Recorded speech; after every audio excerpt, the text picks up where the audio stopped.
High বন্ধুরা, কেমন আছো তোমরা সবাই? আশা করছি ভীষণ ভালো আছো। আমরাও খুব ভালো আছি। ওম সোনার একটা নতুন নতুন রেসিপি আর বিভিন্ন রকম আর কি টিফিন রেসিপি এই সমস্ত নিয়ে আজকের দিনটা শুরু করছি। প্লিজ সবাই সঙ্গে থেকো। কেউ আর কি যদি এই প্রথম ভিডিওটা দেখে থাকো তাহলে আমাদেরকে একটু ভালোবাসা রেখে যেও। আর আমরাও সবাইকে ভালোবাসা দেওয়ার জন্যই কিন্তু চলে এসেছি। তো দেখো সকালবেলায় হনুমানের তাণ্ডব শুরু হয়ে গেছে। আমরা গ্রামে যেখানে থাকি সেখানে সচরাচর হনুমান আসে না, মাঝে মাঝে আসে। আর বাচ্চারা পেছন পেছন খুব ছোটাছুটি করে, দৌড়ায়, মানে তাদেরকে বিরক্তি করে, আবার ভালোবেসে কখনো এটা ওটা খেতে দেয়। তো ওম সোনাও দেখো এখন থেকেই সেটা নিয়েই আর কি সুপটু চোখে আর কি সেগুলো ওদেরকে দেখছে আর ভাবছে আমিও কখন দাদাভাইদের পেছনে দৌড়াবো এরকমভাবে। আর দেখো এই সময় দুর্গা ছাতু বা শিখ ছাতু ধরনের এই ধরনের এইগুলো না একটু ওঠে মাটির মধ্যে, এগুলো খেতে আমরা বা আমার আর কি বাড়ির লোকজনেরা ভীষণ পছন্দ করে। তো মা এগুলোকে সকালবেলায় তুলে নিয়ে এসছে। আর যেহেতু আমার সকালবেলা ভীষণ তাড়াহুড়ো থাকে, তো তার মধ্যেই আর কি আমার হাজব্যান্ড বললো যে তা তুমি আর কি রান্না করো, কারণ এটা খেতে সত্যিই ভীষণ অপূর্ব হয়। তো যাই হোক আজকে এটা রান্না হবে।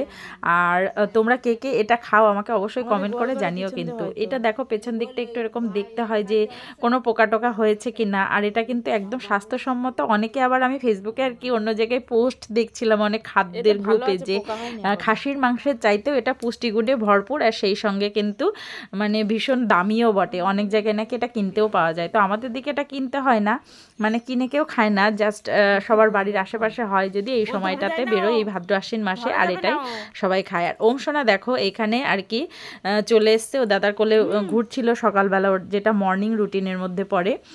কারোর না কারোর কোলে উঠে ও চারিদিকে প্রকৃতি দর্শন করে। এখানে এগুলোকে দেখো কেমনভাবে দেখছে।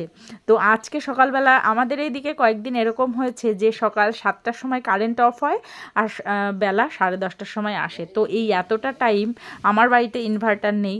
তো বুঝতেই পারছো একটা বাচ্চাকে রাখা এই প্রচণ্ড গরমের মধ্যে কতটা কষ্টকর।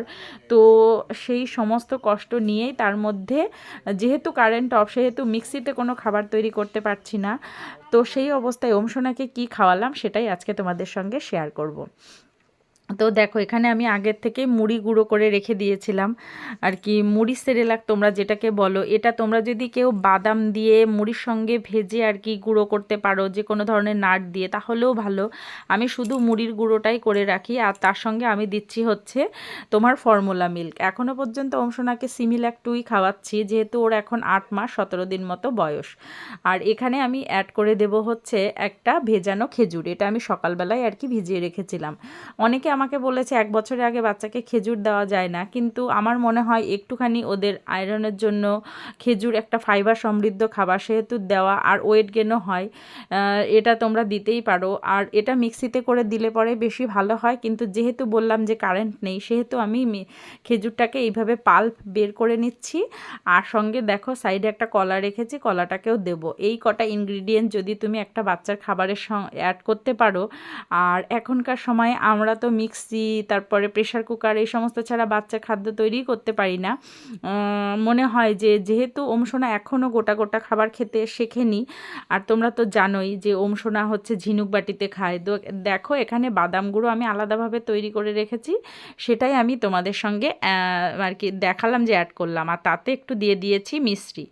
এর মধ্যে কোনো একটা জিনিস তোমরা স্কিপ করতেই পারো, কিন্তু আমার মনে হয় যে এর চাইতে হেলদি আর টেস্টি ব্রেকফাস্ট একটা বাচ্চার জন্য মানে কিছু হতেই পারে না। তো যাই হোক সোনাকে সকালে ওটা খাইয়েছি। আর দেখো আমাদের জন্য এই যে মাশরুমের কারিটা আমি এইভাবে রান্না করেছি, ও যা হয় না একদম দুর্দান্ত হয়েছিল। তোমাদের দাদাভাই তো ভীষণ পছন্দ করেছে। আর তারপরে দেখো আরনের টিফিনের একটা রেসিপি তোমাদের সঙ্গে শেয়ার করছি। আরনের টিফিন বলতে এটা তোমরা আর কি যে কোনো 8 মান্থসের পরের থেকে যে কোনো বাচ্চাকে খাওয়াতে পারো। এটা আমি তৈরি করেছি হচ্ছে আটা দিয়ে আর একটু গরুর দুধ দিয়ে। এখানে তোমরা ফর্মুলা মিল্কও অ্যাড করতে পারো। আমি আমি এখানে সামান্য 1 চিমটি লবণ দিয়েছিলাম আর একটুখানি মিশ্রি দিয়েছিলাম। চিনিও তোমরা দিতে পারো, কিন্তু চিনিটা গুঁড়ো করে দিলে বেশি ভালো হয়। তো এইখানে দেখো আমি এটা ঘি দিয়ে ভেজে নিচ্ছি। কেউ বাটার দিয়েও ভাজতে পারে, কেউ সাদা তেল দিয়েও একটু ভাজতে পারে আর কি, ওই প্যানকেক টাইপের আর কি। সেদিন আমার চটজলদি আর কি কোনো টিফিন রেসিপি হঠাৎ করে যখন মাথায় না আসে বা হাতে যখন খুব কম সময় থাকে, তখন বাচ্চাদেরকে এগুলো করে খাওয়ানো যেতে পারে।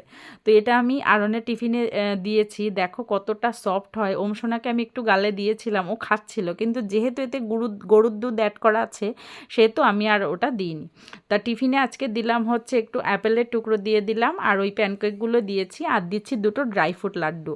ও হ্যাঁ, তোমরা যারা যারা আমার আগের ভিডিওটা দেখোনি ড্রাই ফ্রুট লাড্ডু কীভাবে তৈরি করতে হয়, অবশ্যই রেসিপিটা দেখে নিও, ওই ভিডিওটা দেখে নিও। তো দেখো এবার আমাদের মেন রান্নাতে চলে এসেছি। আজকে কয়েকটা পমফ্রেট মাছ আর কি রান্না করব। তো ভাবছিলাম একটু বাদাম পমফ্রেট করি। বাদাম পমফ্রেট করলে না ভীষণ টেস্টি হয়, টক দই দিয়েও করা যায়। তো দই পমফ্রেট যেটা, কিন্তু আমার দইটা আর কি বাড়িতে ছিল না বলে আমি এখানে একটু বাদাম পমফ্রেট করব। তো মাছটা প্রথমে কেটে ধুয়ে নিলাম, আর এই মাছটা কাটতে একদমই সোজা। তোমরা সবাই জানো পমফ্রেট মাছটা কাটতে বেশি একটা খাটনি হয় না। এর মধ্যে ওমসোনা আর কি ঘুমিয়েছিল, ঘুম থেকে উঠে গেছে। আর ওমসোনাকে নিয়ে তো জানোই কাজ করা কতটা আর কি অসম্ভব আর কি বাচ্চাদের নিয়ে, তবুও ওমসোনাকে এখন সাথে নিয়ে বসিয়ে কাজ করাচ্ছি। এই সমস্ত কাজগুলো যদি আমরা বাচ্চাদের নিয়ে করি না, তাহলে ওরা অনেক মজা পায়, ওদের সময় আর কি ব্যয় হয়, আর সেই সঙ্গে কি হয় ওদের ব্রেনটা ডেভেলপ হয়। যেহেতু আমরা একটা কাজ করছি, অ্যাক্টিভিটি করছি, আর ও দেখো একটু পরে সমস্ত কিছু ছড়াতে শুরু করে দেবে। তবুও না আমি ওকে আমার পাশে নিয়েই আমি চাইছি যে ও এটা করুক, কারণ এতেও ওর কিন্তু অনেকটা খেলাধুলা হচ্ছে। এই সময় ওমসোনার প্রায় 8.5 মাসের বেশি বয়স হয়ে গেছে। তো আমি একটা তোমাদেরকে স্ক্রিনশট দিয়ে দিচ্ছি, এই ধরনের আর কি বাচ্চাদের ওয়েট আর হাইটটা থাকতে হয়।